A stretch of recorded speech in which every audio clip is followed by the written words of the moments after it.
Assalamualaikum warahmatullahi wabarakatuh.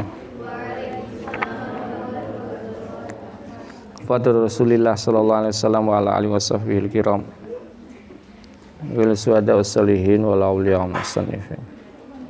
Bersama tu fasil muhaddisin ma'adu sufiya wa ila hadrati Syekh Muhyiddin Yahya bin Syaraf An-Nawawi, Syekh Muhammad bin Alan As-Siddiqi Al-Safi Al-Asy'ari Al-Makki, jami masyayyina wa asrina wa liman asana ilaina wa li abaina wa mahatina wal tuqaddimina min hadal mahad syai'ul lailana wa lahumul Fatihah. A'udzu billahi minasyaitonir rajim. Bismillahirrahmanirrahim.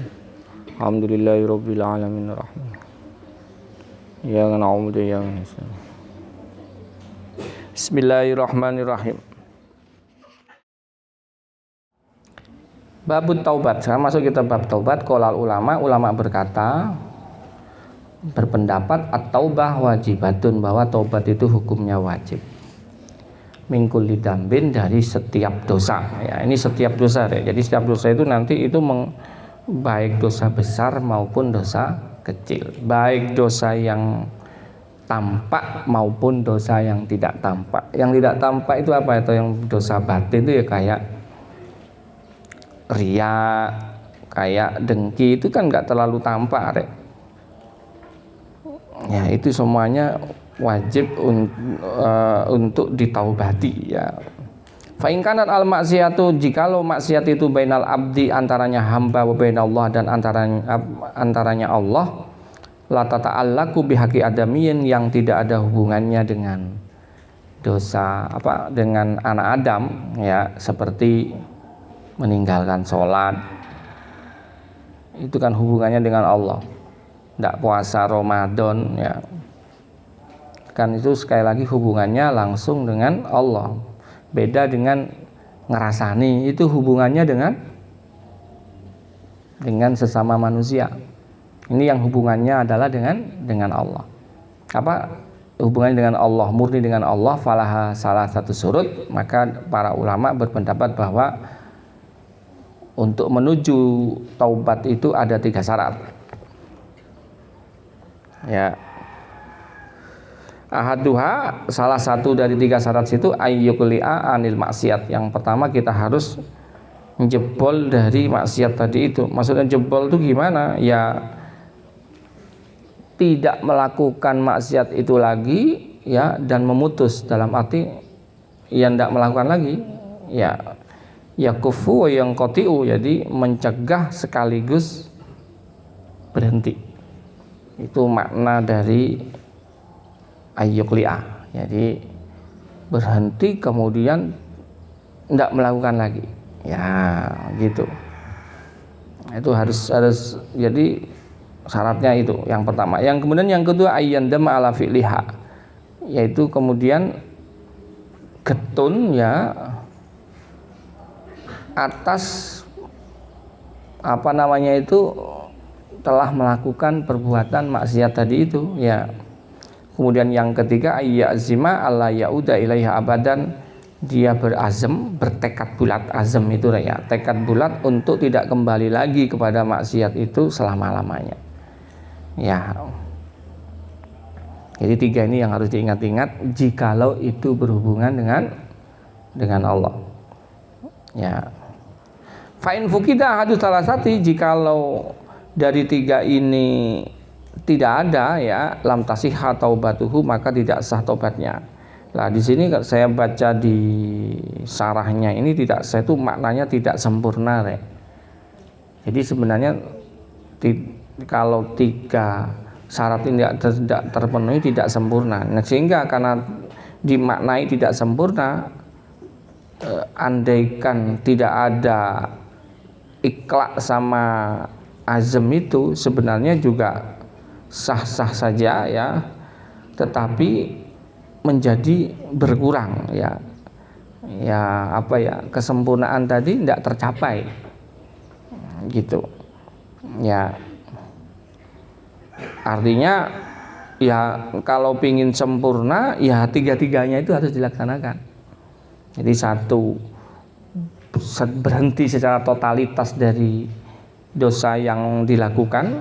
ya, kemudian menyesal terhadap dosa yang telah dia lakukan, kemudian yang ketiga dia bertekad bulat untuk tidak kembali lagi melakukan dosa tadi itu. Nah begitu, jadi tiga ini kalau bisa dilakukan itu akan menjadi sempurna taubatnya, ya. Wa in kanat al maksiatu tata'alluq bi adamiyin, dan jikalau maksiat itu berhubungan dengan anak Adam, ya tadi itu contohnya paling gampang tuh ngerasani, ya kan hubungannya dengan manusia, atau menuduh dia berbuat tidak baik, berzina dan lain sebagainya. Itu kan hubungan dosanya itu berhubungan dengan manusia. Ya, kalau begitu fasurutu arba'atun, maka syaratnya menjadi 4. Hadis salah satu, yang pertama yang telah disebutkan 3 tadi itu, jadi harus ada totalitas berhenti, ada penyesalan, dan yang terakhir yang ketiga ada tekad bulat untuk tidak melakukan kembali. Lah 3 ini ditambah ayyabra min haqqi sahibiha, harus meminta melepaskan diri dari ini orang yang kita salahi tadi itu, ya. Gimana penjelasannya? Fa in kanat malan, andaikan maksiat itu berupa harta au nahwahu atau semisal harta, raddahu ilaihi, maka yang harus dilakukan adalah mengembalikannya. Jadi nggak bisa kita mengambil barangnya milik orang lain, ya, terus kemudian saya minta maaf ya, tapi tanpa mengembalikan, nggak bisa. Jadi harus dikembalikan kalau itu berupa harta. Ya, terkecuali mungkin ketika dikembalikan sudahlah sampai ambil saja, ya, itu sudah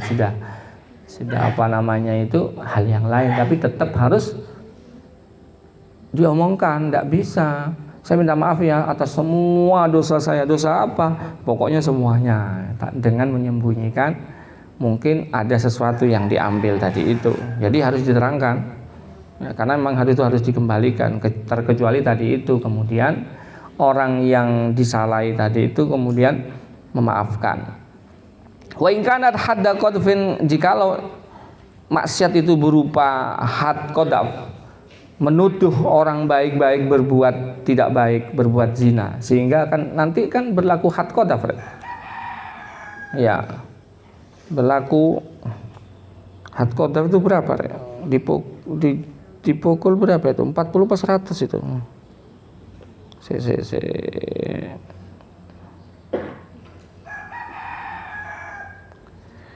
Kalau seingat saya tuh 40, dipukul 40, seingat saya. Itu fa in kana haddal qadaf, kalau memang maksiat itu merupakan pelanggaran terhadap qadaf alias menuduh orang baik-baik, dituduh melakukan perbuatan zina, ya, makanahu minhu, maka ya harus meneguhkan itu. Maksudnya apa? Diteguhkan dalam rangka untuk menerima had qadaf tadi itu. Saya telah ngarani sampean melaksanakan perbuatan zina umpama, ya harus siap untuk dijilid atau dipukul, dicambuk sebanyak 40 kali tadi itu, menurut ya. Au tolaba afwahu, atau boleh dia meminta maaf, ya, karena memang kita paham kalau dia memaafkan kan maka hukuman cambuk itu tidak tidak jadi, ya, kalau dia memaafkan. Jadi dalam Islam itu begitu, jadi tidak bisa kemudian menuduh orang sembarangan, apalagi kalau secara lahiriahnya dia baik, nggak boleh. Kita menuduh dia berbuat tidak baik, itu tidak boleh, ya. Karena sekali lagi itu masuk kategori maksiat yang berhubungan dengan anak Adam, dan itu ada had qadafnya, ada hukuman cambuk yang harus siap diterima. Dan itu sekali lagi kalau pernah dilakukan oleh seseorang, nah iso itu kalau hanya meminta maaf saja. Tetapi sekali lagi ya itu harus menyiapkan dirinya untuk menjalani hukuman cambuk tadi itu. Begitu. Atau ya tani ini ya tolaba afwahu, itu enggak apa-apa sebenarnya minta maaf. Karena terkadang orang itu kalau dimintai maaf kemudian dia mau maafkan, setelah itu didapatkan itu bisa gugur. Ya.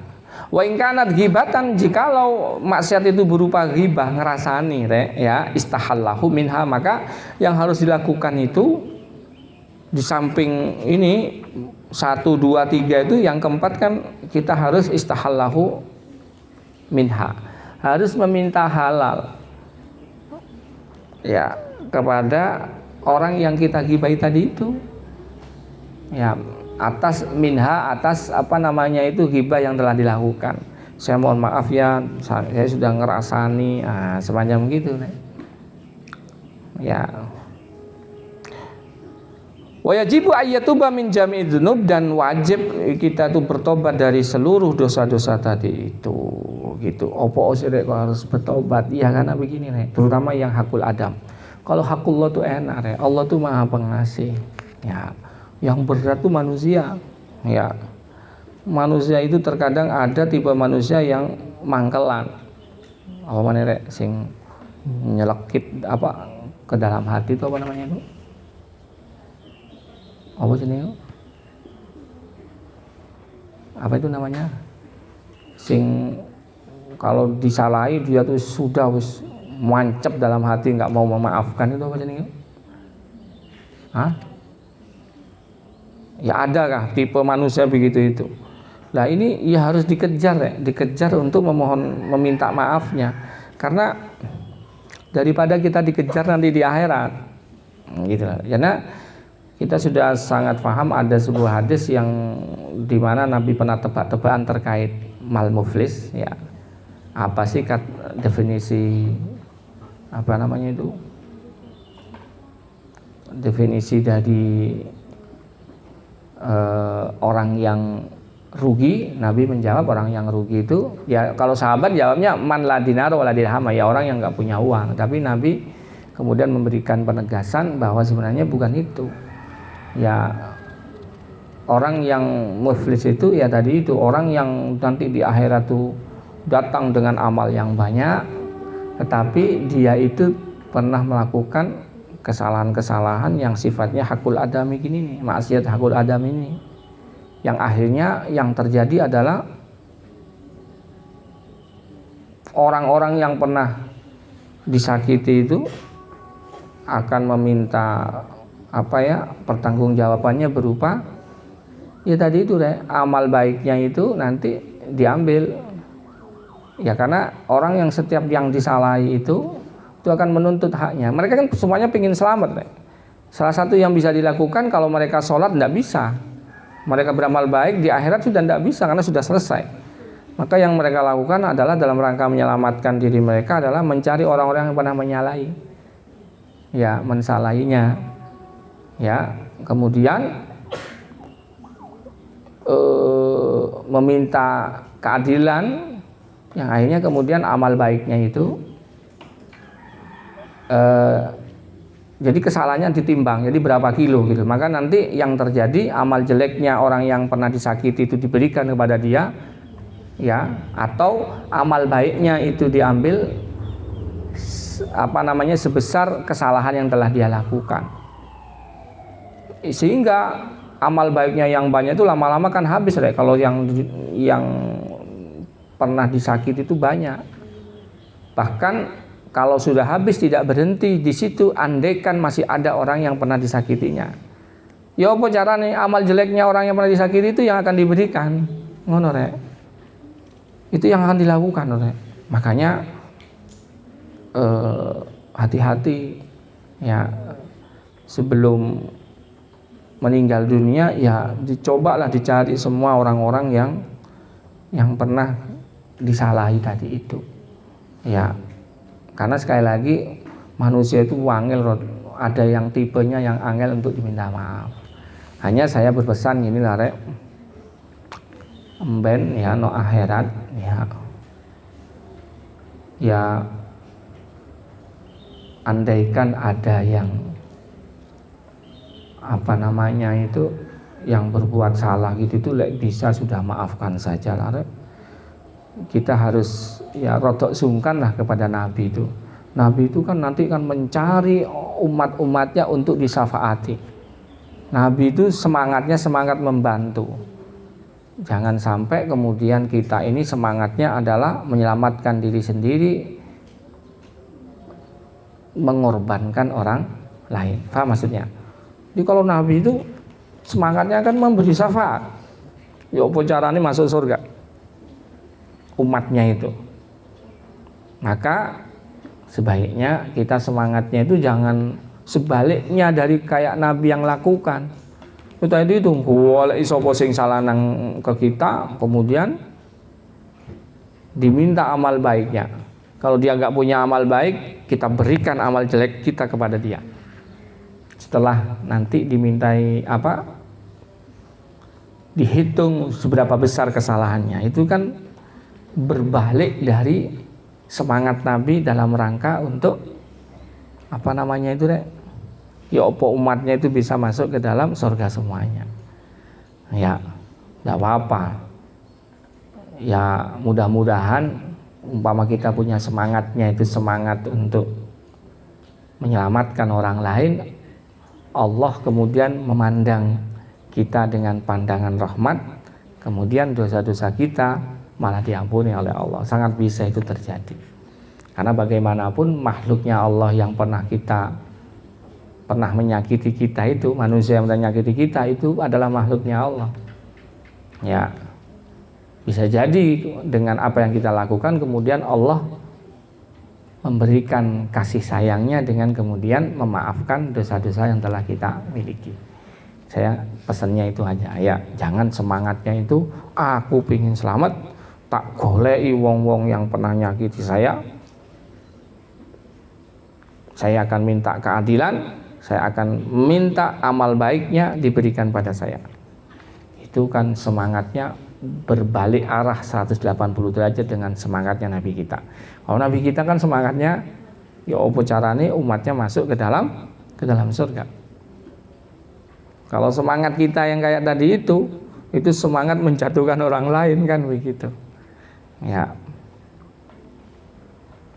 Fa'in taba mim ba'diha, kalau andaikan ada seorang yang taubatnya itu dari sebagian maksiatnya, ya tidak semuanya, ya sahhat taubatu, tetap saja taubatnya itu sah inda ahlil haq, menurut orang yang ahli kebenaran, min dzalika dzambi, dari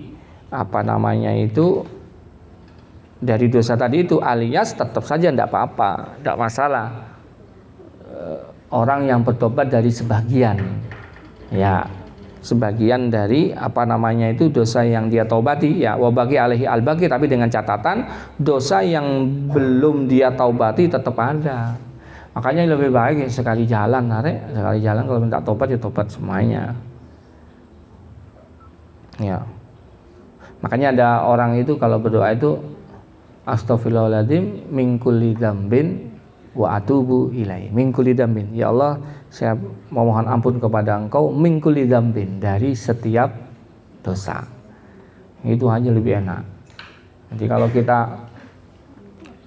karena terkadang orang itu yang dosa sing paling ketok, padahal ada dosa sing gak mati ketok, ya dosa-dosa batin itu. Ya ketika seorang punya perasaan dengki, ketika seorang punya perasaan yang dalam hati itu loh, itu sebenarnya juga maksiat, ya yang perlu untuk kita taubati, perlu untuk kita istighfari, kasarannya begitu. Makanya para ulama mencontohkan gitu itu bagus sebenarnya. Astaghfirullahaladzim min kulli dzambin, ya dari setiap dosa, itu kan bagus. Jadi semuanya, tidak sebagian. Karena ya tadi itu kalau kita memohon taubatnya itu sebagian dosa kita, boleh itu, tetapi wabaki alaihi albaki, sisa dosa yang tidak ditaubati itu masih ada loh, ya makanya lebih baik sekalian saja. Caranya ya tadi itu, astaghfirullahaladzim min kulli dzambin wa atubu ilaihi. Mungkin ada yang nambahin begitu, ya Allah saya mohon ampun kepada Engkau min kulli dzambin, dari setiap dosa, wa atubu ilaihi, dan saya bertobat kepadanya, yaitu kepada Allah. Itu ya. Waqad tadahharat dalailul kitab, dan telah jelas dalil-dalil dari kitab maupun sunnah Nabi, wa ijma'ul ummati, dan ijma'nya umat ala wujub taubati, atas wajibnya taubat. Jadi taubat ini wajib deh. Hukumnya wajib loh. Ya, ini berdasarkan salah satunya kalau dari firman-Nya Allah, wa tubu ilallah jami'a. Taubatlah kamu semuanya kepada Allah jami'an, semuanya. Ayyuhal mu'minun, wahai orang-orang yang beriman, la'allakum tuflihun, agar supaya kamu beruntung. Ya minimal keberuntungan yang nanti akan didapatkan nanti di akhirat. Karena orang masuk surga itu ya pada dasarnya orang yang amal baiknya lebih banyak daripada amal jeleknya, atau minimal sama. Begitu.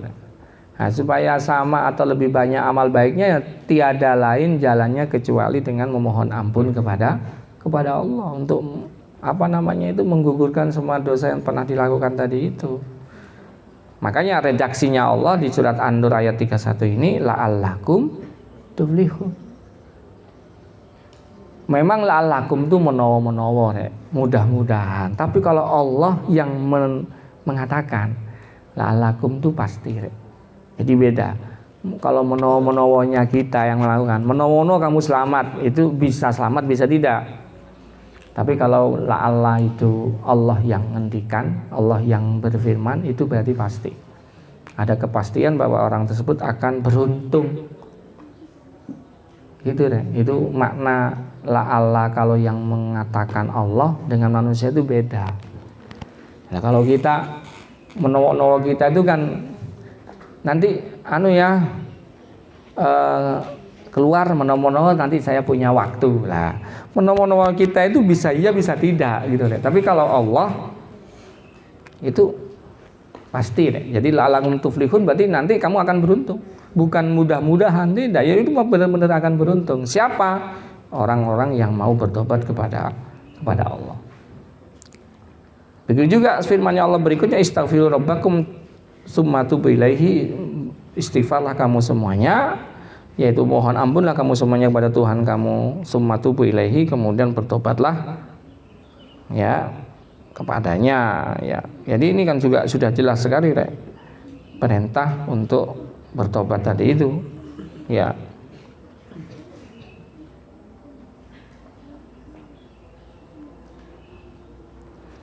Segitu ya.